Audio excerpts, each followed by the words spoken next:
আল্লাহ রাসূলুল্লাহ সাল্লাল্লাহু আলাইহি সাল্লাম বলেন, কিছু কিছু দ্বীনি মজলিসগুলো আছে যেগুলা মজলিসগুলোকে পর্যবেক্ষণ করার জন্য আল্লাহ তাআলা আসমান থেকে ফেরেশতারা পাঠায়। ফেরেশতারা এই সমস্ত মজলিসগুলো তালাশ করে জমিনে কোন কোন জায়গার মধ্যে এমন কোনো মজলিস আছে যে মজলিসের মধ্যে আল্লাহ তাআলা আল্লাহ রাসূলের কথা হয়, দ্বীনি আলোচনা হয়, জিকিরের কথা হয়, কোরআনের তেলাওয়াত হয়। যখন এই সমস্ত মজলিসগুলো ফেরেশতারা পেয়ে যায় তখন এই মজলিসের চতুর্পাশ দিয়ে ফেরেশতারা বেষ্টন করে বসে থাকে, ঘিরে থাকে।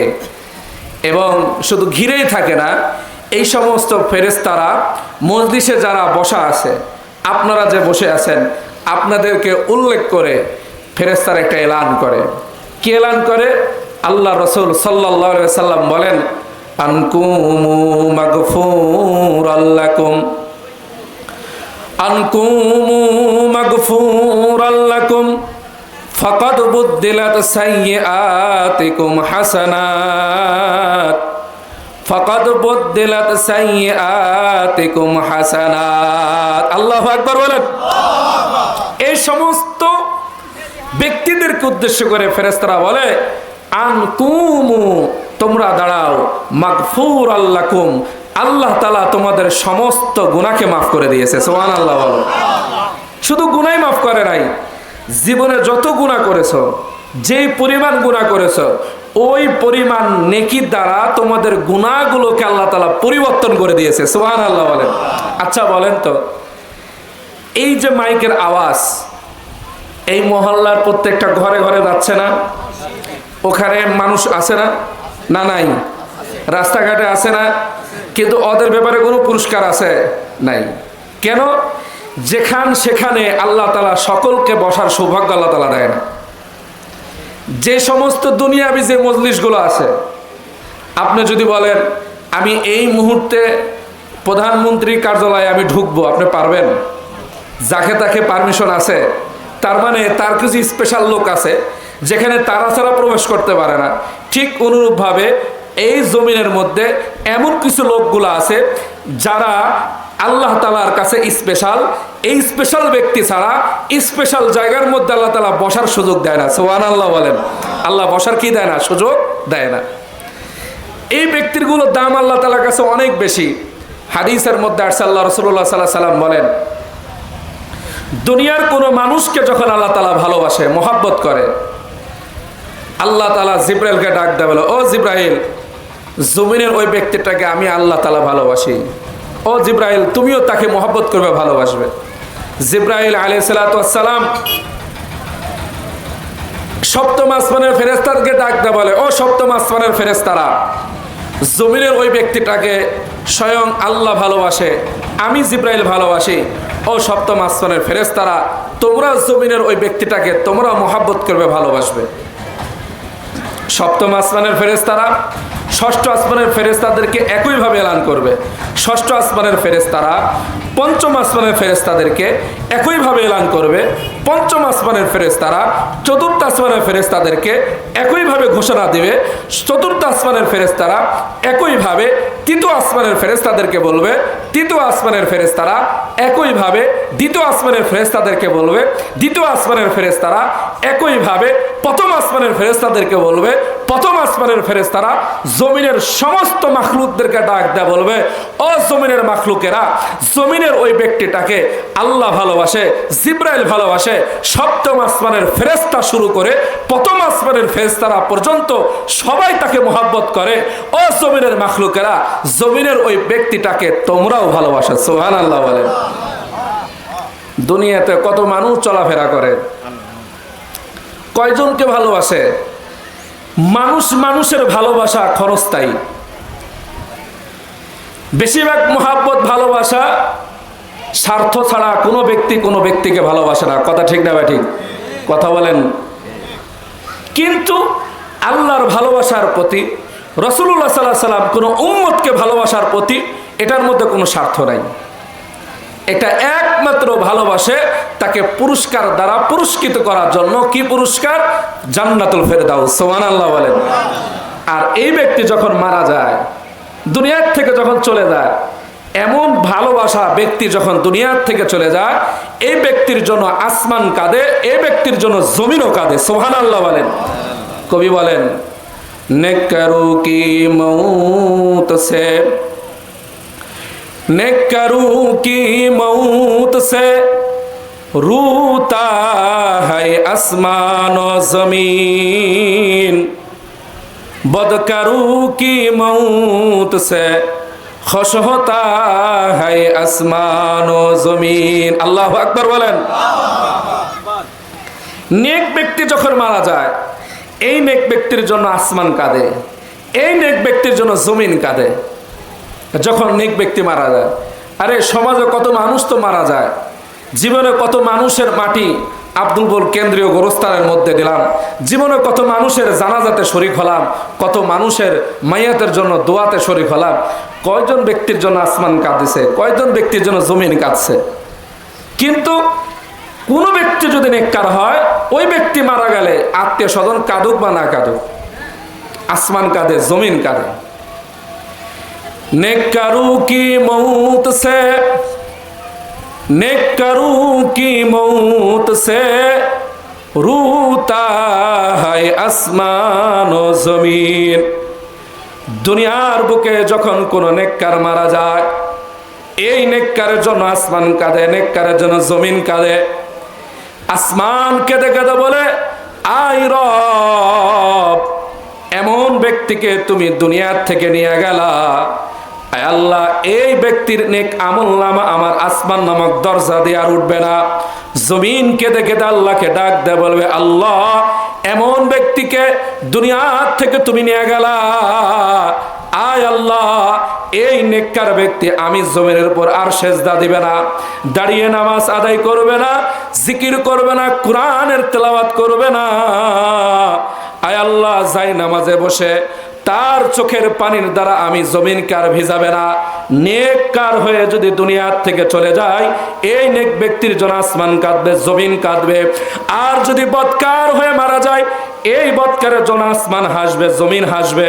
আসমান হেসে হেসে বলবে, আয় রব, বদকারকে তুমি দুনিয়ার থেকে নিয়ে গেছো, আল্লাহ কতই না ভালো কাজ করেছো। আয় আল্লাহ এই বদকারের দুর্গন্ধযুক্ত আমলনামা আমার আসমান নামক দরজা দেয়া আর কোনোদিন উঠবে না, আর কোনোদিন উঠবে না। জমিন হাসবে, আয় আল্লাহ বদকারকে নিয়ে গেলা, আয় আল্লাহ আমি সব সময় জমিন ভয়ে থাকি, না জানি এই বদকারের উপর কোনো আযাব তোমার আসমান থেকে নাজিল করো কিনা, এই বদকারের কারণে আমি জমিনও পাকড়াও হয়ে যায় কিনা। একটু চিন্তা করে দেখেন, জীবনে তো অনেক মুহাব্বতের মানুষ বানাইলাম, একটু ভাবেন যে আপনার পরিচিত অনেক, আপনার বংশের পরিচিত অনেক, আপনি অনেক বংশের আধিক্যপথী, আপনি অনেক বিচার সালিশ করেন, আপনার অনেক পরিচয় আছে, বা আপনি অনেক বড় সরকারের চাকরিজীবীওয়ালা, অথবা আপনি অনেক টাকা পয়সাওয়ালা, আপনার সুনাম খ্যাতি যশ কিছুর অভাব নাই। কিন্তু একটু চিন্তা করে দেখেন কত মানুষের সাথে আপনার পরিচয়, কত ব্যক্তির সাথে আপনার ভালোবাসা। একটু চিন্তা করে দিলে হাত দিয়ে রাখেন তো, কয়টা আলেম ওলামার সাথে আপনার সম্পর্ক, কয়টা নেক ব্যক্তির সাথে আপনার সম্পর্ক।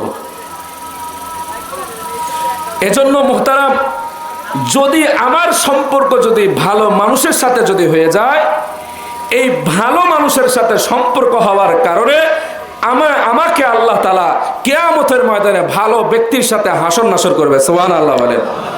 আর আমার সম্পর্ক যদি বদকারের সাথে হয়, বদকারের সাথে আমার হাসর নাসর হবে, বদকারের সাথে হাসর নাসর হবে।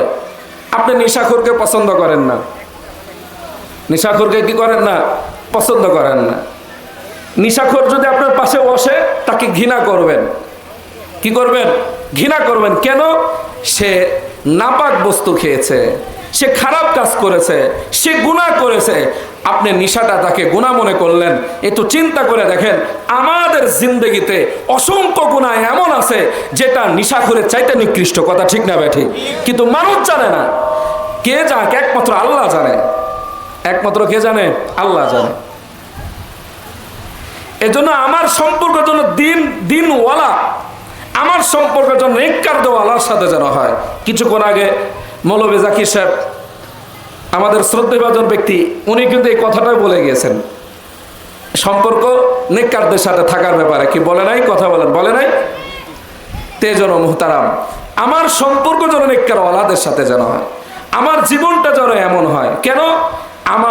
আমি যদি ভালো আল্লাহর সাথে যদি সম্পর্ক বাঁধি, আমি যদি ইজ্জতের সাথে যদি আমি থাকতে চাই, এই জন্য ইজ্জতের বস্তুর সাথে আমার মিলন হওয়া লাগবে। কথা ঠিক না ঠিক? মিলন হওয়া লাগবে।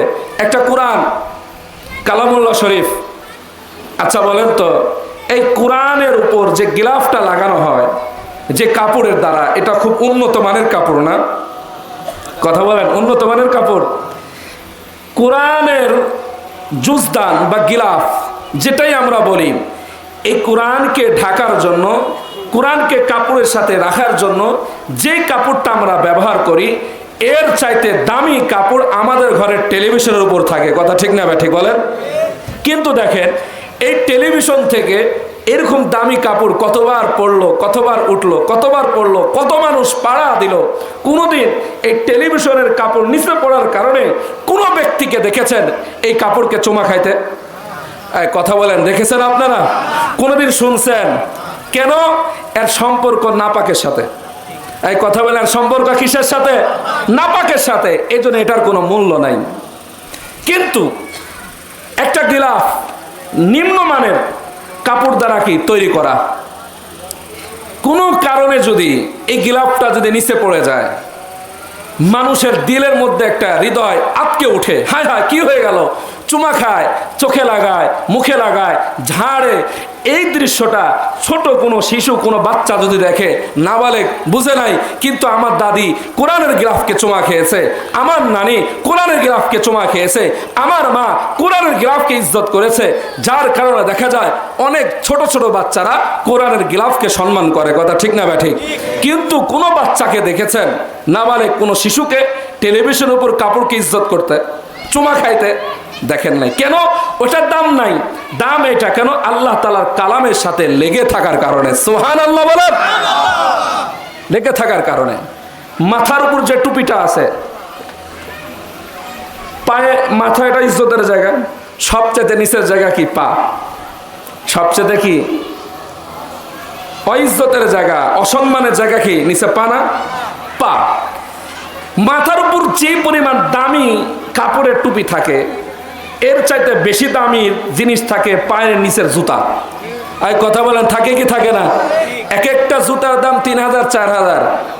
আমাদের এই দেশে আবার কারো মার্কেট হয় না, এই অত্র অঞ্চলে হয় না, বাইরে যাওয়া লাগে। কেন? এটা আমার চয়েস হচ্ছে না, ব্র্যান্ড কোম্পানি লাগবে, অ্যাপেক্স, বাটা, কথা বলেন নাই, এরকম বিভিন্ন লাগবে।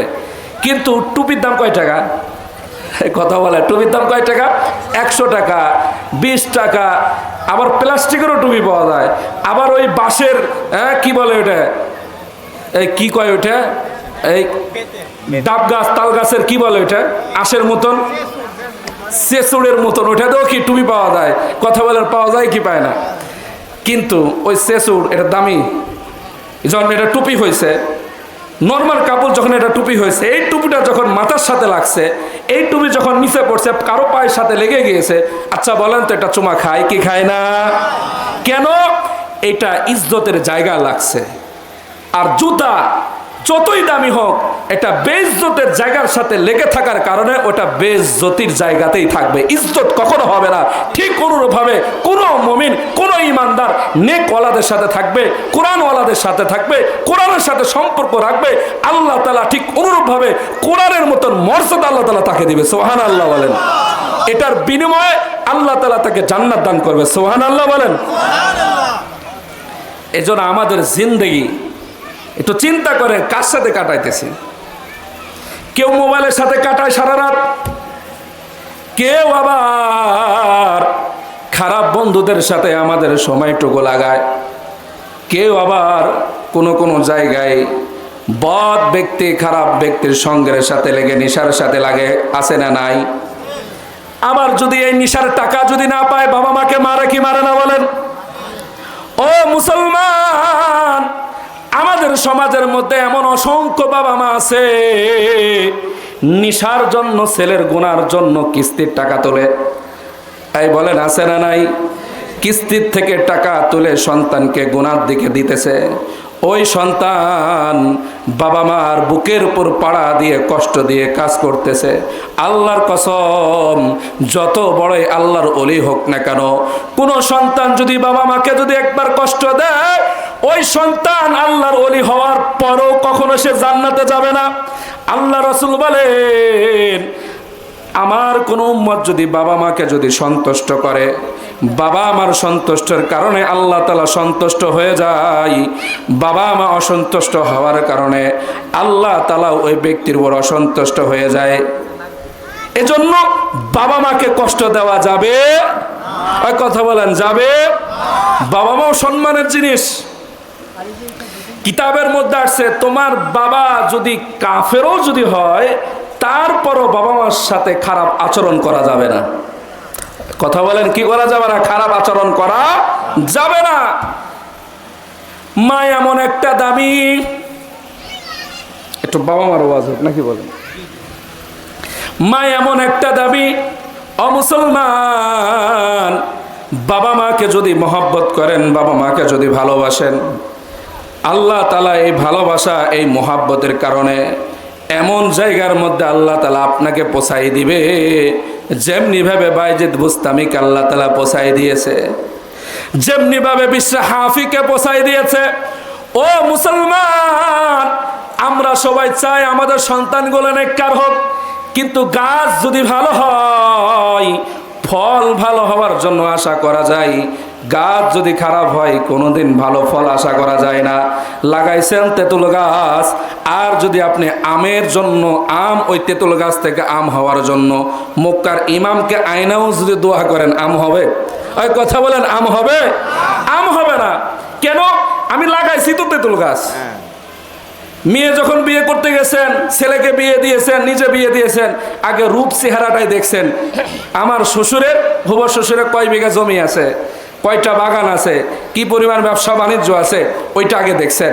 কিন্তু আল্লাহ রাসূল সাল্লাল্লাহু আলাইহি সাল্লাম বলছেন, তুমি যাই দেখো না কেন, সব কিছু চাইতে দিনকে প্রাধান্য দাও। কেন?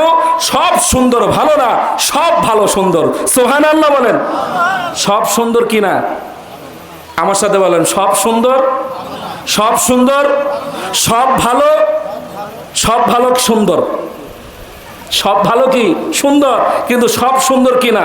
ভালো না। কি পাবেন? নিয়ে এসেছেন আপনি ঘরের মধ্যে, এরকম দিনেও বুঝে না, পশ্চিমেও বুঝে না, নামাজ তো পড়েই না। যদি পা পিছলে পড়েও যায়, তা পশ্চিম মুখে পড়ে না, যদি সেজদা হয়ে যায়। এজন্য আমি যদি নেককার হয়ে যায়, আমার ঘরওয়ালিনী যদি কি নেককার হয়ে যায়, আল্লাহ তাআলা অবশ্যই এখান থেকে নেক সন্তান দিবে। কথা বলেন, দিবে কি দিবে না? নেক সন্তান দিবে। খাজা মঈনুদ্দিন চিশতি রহমতুল্লাহ আলাই তার মাকে ডাক দা বলে, মারে ও মা, আজকে বড় আমার খুশি, বড় আনন্দের দিন রে মা। মা ডাক দা বলে, কেন মা? তুমি কি জানো আমি খাজা মঈনুদ্দিন চিশতির হাতে প্রায় 2.5 লক্ষ হিন্দু তারা মুসলমান হয়েছে। সুবহানাল্লাহ বলেন। মা ডাক দে বলে, বাবা এইটা তোমার কোনো কারামতি না রে বাবা, না, এটা আমি মায়ের কারামতি। খাজা মঈনুদ্দিন চিশতি ডাক দে বলে, কেমনে? মা ডাক দে বলে, বাবা তুমি যখন আমার গর্ভের মধ্যে ছিলে, আমি মা সবসময় কোরআন তেলাওয়াত করতাম, আল্লাহ তাআলা জিকির থেকে আমি গাফেল হতাম না, নেক আমল করতাম। শুধু তাই নয়, তুমি যখন আমার গর্ভের থেকে তুমি দুনিয়াতে আসছো, আমি মা জীবনে কখনো কোনো দিন বিনা ওযুতে আমি তোমাকে কখনো আমি দুধ পান করাই নাই। সুবহানাল্লাহ বলেন। বিনা ওযুতে দুধ পান করাই নাই। আর আজকাল আমার বোন, আজকাল আমার মা কি করে? সন্তান এদিকে দুধ পান করতেছে, আর ওইদিকে স্টার জালসা দেখতেছে। কথা ঠিক না বা ঠিক বলেন? কথা বলেন। দুধ পান করতেছে, ওইদিকে হিন্দি সিরিয়ালের রিমোট দিয়ে তারা কি চ্যানেল পাল্টাইতেছে। সন্তান কেমনে দিনদার হবে? কিন্তু করার দরকার ছিল কি, আর করতেছে কি? আহা, নামাজ তো পড়েই না, সন্তানকে নামাজের তালিমও দেয় না। আর যেখানে নামাজের তালিম পাবে, যেখানে কোরআনের তালিম পাবে, সেখানে সন্তানকে ভর্তিও করায় না। কথা ঠিক না বা ঠিক বলেন? ভর্তি করায় না। বড় ডাক্তার বানাবে, ইঞ্জিনিয়ার বানাবে, ভালো কথা বানান। ওই ডাক্তার বানানোর আগে নিয়ত করেন আমার সন্তানরা নেককার যেন ডাক্তার হয়। ইঞ্জিনিয়ার বানান, ভালো কথা, দেশের মধ্যে ইঞ্জিনিয়ার দরকার। কোন ইঞ্জিনিয়ার?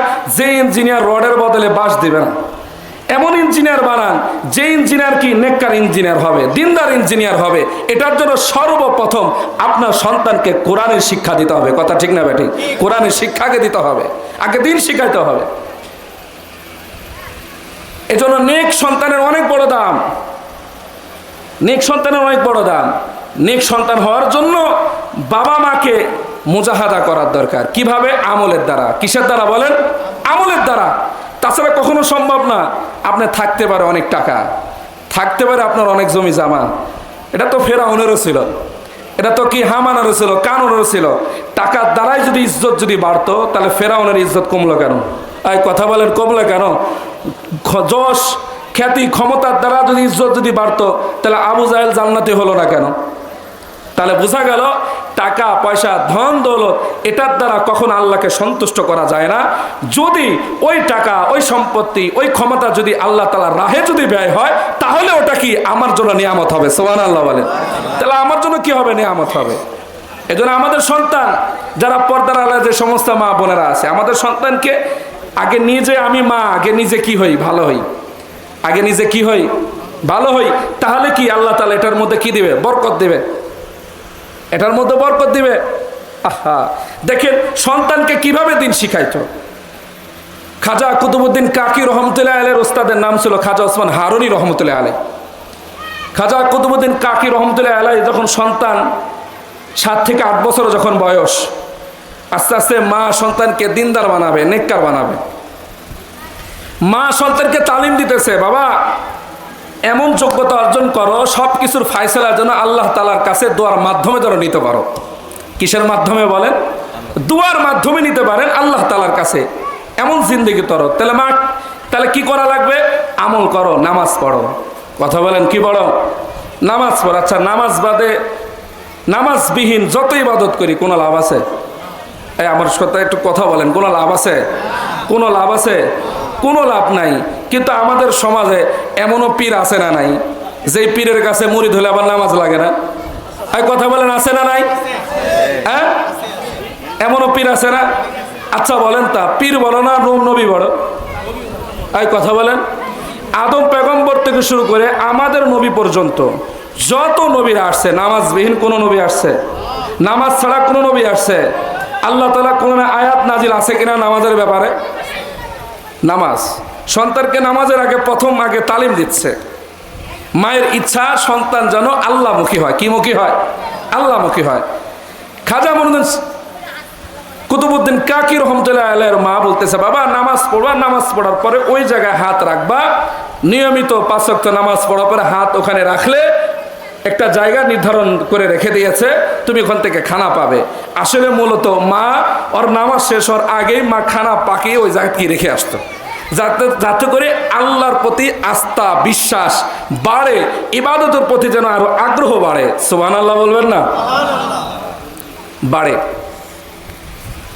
একদিন খাজা মঈনুদ্দিন চিশতি খাজা কুতুবউদ্দিন কাকি রহমতুল্লাহর মা বাহিরে চলে গেছে কোন একটা কাজে, আসরের রক্ত আসতে দেরি, কারণ আসরের পরে তো সন্তান নামাজ পড়ার পর তো ওখানে হাত দেবে খানা যদি না পায়। এখন কুতুবউদ্দিন কাকি রহমতুল্লাহর মা কান্না করতেছে আর মনে মনে আল্লাহকে বলতেছে, আল্লাহকে ডাক দিয়ে বলতেছে, আয় আল্লাহ, আয় রব, এতদিন যতদিন পর্যন্ত আমার সন্তানের পিছনে মেহনত করেছি আল্লাহ, আল্লাহ এই মেহনত এক চুল পরিমাণ আমার জন্য করি নাই। আয় রব, আমার সন্তানের প্রতি মেহনত করেছি আল্লাহ, আমার সন্তান যেন তোমার সাথে একটা সম্পর্ক যেন হয়ে যায় আল্লাহ। ও মালিক, আমার সন্তান যেন আল্লাহমুখী হয় রে আল্লাহ। মা কান্দে আর খুব দ্রুত গতিতে বাড়ির দিকে আসে আর আল্লাহকে মনে মনে ডাক দেয়, বলে আল্লাহ, আমার সন্তান নামাজ পড়ার পরে যদি ওইখানে যায়, খাবার নিয়মিতভাবে খানা যদি না পাই, আমার সন্তানের দিল থেকে তোমার আস্থা উঠে আসবে আল্লাহ। মা কাঁদে আর আল্লাহকে বলে, আল্লাহ, আমার সন্তানের সামনে তুমি আমারে বেইজ্জত কইরো না রে মালিক। এক পা দুই পা করতে করতে মা যখন বাড়ির দরজার সামনে যখন আসে, সন্তান বুঝতে পেরে দরজা খুলে দিয়ে বলে, সন্তান মাকে ডাক দে, বলে মা এতদিন পর্যন্ত যত খানা খাইছি যে স্বাদটা পাইছি রে মা, আজকের খানার স্বাদ শতগুণ বেশি ছিল। এতদিন খানা খাইছে মানুষের হাতের বানানো খানা, আজকের খানা হলো আল্লাহ তাআলার পক্ষ থেকে পাঠানো খানা। সুবহানাল্লাহ বলেন। এই ছিল সন্তান, এই ছিল কুতুবউদ্দিন কাকি রহমতুল্লাহ আলাই। কোন কুতুব, যার নামে আজও দিল্লির কুতুব মিনারে দাঁড়িয়ে আছে। ও মুসলমান, কুতুবউদ্দিন কাকি রহমতুল্লাহ আলাই মারা যাওয়ার আগে তার সকল সন্তানদেরকে ডাকছে, সকল মুরিদদেরকে ডাকছে। কুতুবউদ্দিন কাকি রহমতুল্লাহ ডাক দেয়া বলে, শোনো, আমি যেদিন মারা যাব আমার জানাজার ইমামতি করবে ওই ব্যক্তি যার মধ্যে 4টা গুণ থাকবে। কয়টা গুণ বলেন? 1 নম্বর, যার জীবনে নামাজের মধ্যে তাকবীরে উলা ছুটে নাই। তাকবীরে উলা মানে বুঝেন? প্রথম তাকবীর কি? ইমাম যখন আল্লাহু আকবার বলে নিয়ত বাঁধে না, ওই মুহূর্তে যখন মুসল্লিরা কি নিয়ত বাঁধে, এটা কি প্রথম তাকবীর? ওই সময় আমরা তো দ্বিতীয় রাখাতেও পাই, শেষেও পাই। ইমাম কোনো মতন সালাম ফিরাবে, তাড়াহুড়া করে করে আল্লাহু আকবার বলে কি পড়ছে নিজেও জানে না। কি এমন আছে না নাই বলেন? কুতুবউদ্দিন কাকি বলে, 1 নম্বর, আমার ইমামতি করবে ওই ব্যক্তি যেই ব্যক্তির তাকবীরে উলা জীবনে কোনোদিন ছুটে নাই। 2 নম্বর, আমার জানাজার ইমামতি করবে এমন ব্যক্তি যেই ব্যক্তি আসরের ফরজ নামাজের পূর্বের 4 রাকাত সুন্নত ছুটে নাই। 3 নম্বর, আমার ইমামতি করবে জানাজার এমন ব্যক্তি যেই ব্যক্তি ইচ্ছাকৃতভাবে কোনো বেগানা নারীর দিকে তাকায় নাই। 4 নম্বর, আমার জানাজার ইমামতি করবে এমন ব্যক্তি যে ব্যক্তি বালেগ হওয়ার পর থেকে যে কোনোদিন তাহাজ্জুদের নামাজ কাজা হয় নাই। ও মুসলমান, কুতুবউদ্দিন কাকি রহমতুল্লাহ আলাই মারা গেলেন। সমস্ত সন্তানরা জানাজার মাঠে বাপকে নিয়ে গেলেন। লক্ষ লক্ষ মানুষ এলান করে দিলেন, কে এমন আছেন আপনাদের মধ্যে 4টা গুণওয়ালা ব্যক্তি, সামনে আসেন, আমার পিতার জানাজা করান। কোনো ব্যক্তিকে যখন পাওয়া গেল না, সমস্ত আলেম ওলামা, সমস্ত পীর মাশায়েখ, সমস্ত নেককার নামাজিওয়ালা তাদের মাথাগুলো নিচে হালাই দিছে, আর মনে মনে কাঁদে আল্লাহকে বলে, আল্লাহ এমন গুণওয়ালা ইমাম কে হবে? এই 4টা গুণ তো দূরের কথা, আমাদের জীবনে 1টা গুণও নাই রে আল্লাহ। বিনা জানাজাতে দাফন দিয়ে দিবে এমন মুহূর্তে পিছন থেকে এক ব্যক্তি ডাক দেয়, বলে দাঁড়াও, তোমার বাবার জানাজা আমি পড়াবো। আল্লাহু আকবার বলেন। সে কোনো আলেম ছিল না, সে কোনো হাফেজ ছিল না, সে কোনো আলেম ছিল না, সে কোনো হাফেজ ছিল না, একজন সাধারণ ব্যক্তি, রাজনীতি ব্যক্তিত্ব লোক, শামসুদ্দিন আলতামাশ রহমতুল্লাহ আলাই। ও মুসলমান, খাজা কুতুবউদ্দিন কাকি রহমতুল্লাহ লাশের সামনে গেলেন, মুখের কাছ থেকে কাফনের কাপড় সরাই দিলেন, কপাল বরাবর চুমা দিলেন, আর কেঁদে কেঁদে বললেন, লাশকে নির্দিষ্ট করে বললেন, আল্লাহর ওলি সারাদিন ইবাদত করলেন, মানুষের কাছে গোপন রেখে কাউরে প্রকাশ করলেন না। ও আল্লাহর ওলি, আপনি তো চলে গেলেন, আমার আমলের কথা মানুষের কাছে কেন আপনি প্রকাশ করে দিলেন? এখন তো আমি এটা না বললে তো জানাজা হবে না, তাহলে আমার আমলটা তো প্রকাশ হয়ে গেল। আপনি তো সারা জীবন আমল করলেন গোপন রেখে। এই সে কুতুবউদ্দিন কাকি এমনি হয় নাই, মায়ের মেহনত ছিল। কথা বলেন, কার মেহনত ছিল? মায়ের মেহনত ছিল, বাপের মেহনত ছিল। হারাম টাকা রুজি করে সন্তানকে পোশাক দিবেন, হারাম টাকার ইনকাম করে চাউল ডাউল এনে সন্তানের পরিবারকে খাওয়াবেন, এই টাকার থেকে আপনার সন্তান কখনো নেককার হবে না, কখনো নেককার হবে না। এজন্য মা বোনদেরকে বলবো, আজ থেকে নিয়ত করেন, স্বামীকে বলেন, না খেয়ে থাকবো, পান্তা খাবো, শুধু মরিচ ডলে হলে খাবো, হালাল ছাড়া খাবো না। আর কথা বলেন, কি ছাড়া খাবো না? হালাল ছাড়া খাবো না। স্বামী আপনি প্রতিজ্ঞা করেন, আমি যদি পুরুষ হয়ে থাকি, আল্লাহ যদি আমার কপালে যদি রিজিকের জিম্মাদারে যদি আল্লাহ যদি নিয়ে থাকে, আল্লাহর ওয়াদা কোনো ব্যক্তি যদি আল্লাহ তাআলার উপর তাওয়াক্কুল করে যদি ঘর থেকে বাহির হয়, অবশ্যই ওই ব্যক্তির রিজিকের জিম্মাদারি আল্লাহ তাআলা নেবে। সুবহানাল্লাহ বলেন। আল্লাহ তাআলা নেবে। আপনি প্রতিজ্ঞা করেন, আমি হারাম খাবো না, হারাম ঘরে আনবো না, খাবো না, সুদা ভাত খাবো, খাবো না, দরকার হলে লবণ ডলে খাবো, পানি দিয়ে খাবো, কিন্তু হালাল খান। ঘর শান্তি পাবেন, স্ত্রী নেককার পাবেন, সন্তান নেককার পাবেন, আপনার ঘরের মধ্যে রহমত আসবে। প্রতিদিন মাস্টারপুর ডেকে এনে স্বামী স্ত্রী মিল করা লাগবে না, কথা বোঝেন নাই? আর মাঝে মধ্যে হুজুরের কাছে তাবিজ লওয়া লাগবে না, হুজুর আমার সন্তান কথা শোনে না, হুজুর স্ত্রী তো ব্যাগ লাইন চলে যাচ্ছে, লাগবে না। আগে আপনি লাইনে আসেন, কথা বলে রাখে কি আসেন, লাইনে আসেন। মা বোনদেরকে বলবো, হালাল হালাল খান, হালাল খাওয়ার ব্যাপারে স্বামীকে তাগিদ দেন। নাম্বার 2 নম্বর কাজ, মা বোনদের সময় মতন অক্ত মতন নামাজ পড়বেন। ছাগল পাতা খাচ্ছে, গরুকে একটু পানি খাওয়াই, একটু চারিতে এই দিই, একটু উঠানটা একটু পরিষ্কার করে নিই, ঝাড়ু দিয়ে নিই, এমন করতে করতে নামাজের সময় শেষ। আর কথা বলে আসে না নাই, খাওয়ার টাইমও পায় না। অক্ত মতন নামাজ পড়েন, হালাল খান, সন্তানকে দিন শিখান, দেখবেন আপনার ঘরে আল্লাহ তাআলা ছোট্ট দুনিয়াবি একটা জান্নাত দিয়ে দিবে। সুবহানাল্লাহ বলেন। আল্লাহ তাআলা আমাদের সবাইকে নেককার হওয়ার তৌফিক দান করুক, আমাদের সন্তানদেরকে নেক হওয়ার আল্লাহ তাআলা তৌফিক দান করুক। নেক হওয়ার জন্য যে সমস্ত কাজগুলা, যে সমস্ত গুণাবলী আমাদের ভিতর আসার দরকার, এই সমস্ত গুণাবলী অর্জন করে আল্লাহ তাআলা তৌফিক দান করুক। আমিন। ওয়া আখিরু দাওয়ানা আলহামদুলিল্লাহি রাব্বিল আলামিন। আসসালামু আলাইকুম ওয়া রাহমাতুল্লাহ।